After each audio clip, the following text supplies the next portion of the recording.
Hi, this is Michele Replogle with Coldwell Banker Realty, and this is your Santa Cruz County market update. I don't have the normal fancy statistics that I get from my broker each week, but I know how to read the multiple listing service, so I can give you a good idea of what's going on. So let's get started. I'm going to tell you a little bit about the market. There's some similarities I've seen from past years. 233 active. That's a bummer because really between 300 and 400 we could kind of normalize the market a little bit, so it wouldn't be quite a buyer's market, it wouldn't be quite a seller's market. It would just be, hey, if you've got a house I want, let's get into it, let's negotiate, let's buy and sell. Well, we are still very low, so we're still really kind of we're kind of leaning more towards still a seller's market. We have 122 contingent. Now remember, those are contracts written on a property that have been accepted, but that contingent is but I got to get a loan, but I got to get an appraisal, but I want to check your property out some more. Those are what I call buts or contingencies. So these properties have contingent offers written on them. Contingency with release is when somebody buys a house and they purchase a house or put a contract on a house and they say, hey, but I got to sell my house first, but I want to buy yours. And the seller says, hey, great.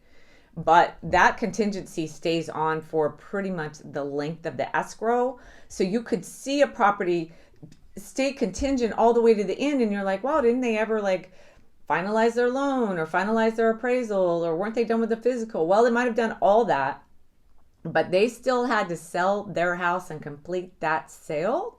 So that contingency stayed on. Now, what is a problem or, kind of an issue with Zillow, Redfin, and all these guys that recycle listings from our multiple listing service and sell back to the public? Thank you very much. They do not put when it's contingent release or when the sale is based on someone else having to sell a property, or they don't even really say when the seller says, hey, I'm going to put my house on the market, but I have to buy another house first. These are these extraneous things where an agent really comes in handy, because we can see that stuff in the multiple listing service and or in the agent comments, and it's not transparent to the consumer just looking at properties online. If you see a property sitting on the market for a long time, you wonder what's going on with that, right? I mean, it's such a hot market. Why is that house sitting on the market? Well, the agent comments are really a clue. In there, it might say the septic has failed, and guess what? We're not fixing it. And there's lateral work that needs to be done, and it's a lot of money. And some buyers, when they get told, just go, nah, I'll just keep looking. Or it could say, hey, the seller's got to find another house first. Ouch. Really? So that's just saying to the public, yeah, I want to sell my house. Do you want to wait with me while I find something else and then try to get it in contract based on me selling my house in such a hot market where contingent offers are so difficult to get accepted? I don't know. Anyway, 111 pending. That's good. So that's pending is, hey, we're all in. Now our deposit's at risk if we default, and we're headed for the finish line. We're gonna close the sale. 38 sold. Oof, God, that's low. That's actually very low. At least in this market, if we could just see a little higher, maybe 300 in listings and maybe 50 to 60 sales a week, we could kind of give some buyers an edge that are just getting absolutely beat out there in the market.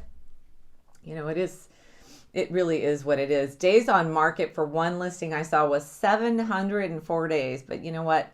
That was a very high-end beach property. Did you know here in Santa Cruz we have a listing listed at $20 million in Bonnie Doon? Crazy balls. Anyway, what I wanted to go over really quickly is what I'm seeing is what I've seen in past hot markets. So I'm going into my 17th year. Oh my gosh, 18th year. And I'm starting to see what I saw before. So at the beginning of the year, sellers come and they put their house on the market. And typically these are the ones that are painted, repaired, staged, and they go for a lot. And there's a bidding war and there's frenzies. And then you start to move a little bit more into the summer and you start to say, well, it's painted, it's clean, it's staged, but hey, guess what? It needs a septic. Okay, great. Now we're getting into the sellers are like, hey, it's a hot market. There's a lot of buyers out there. It's a really funny phenomenon that really happens is that sellers go, oh, well, this is my chance. I can sell stuff. I can sell this house. I never thought I could sell this house because I didn't want to do the siding. I didn't want to do the replumb or the electrical panels. I'm just going to throw this puppy on the market and see what I get. Well, gosh, you know what? 9 out of 10 sellers are really getting very close, if not more than their ask, and telling the buyer, here you go.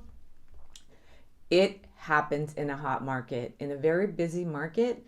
People who kind of have a dog, or maybe not so much a dog, just maybe kind of a scrappy little puppy, they throw that thing on the market and they just, roll the dice.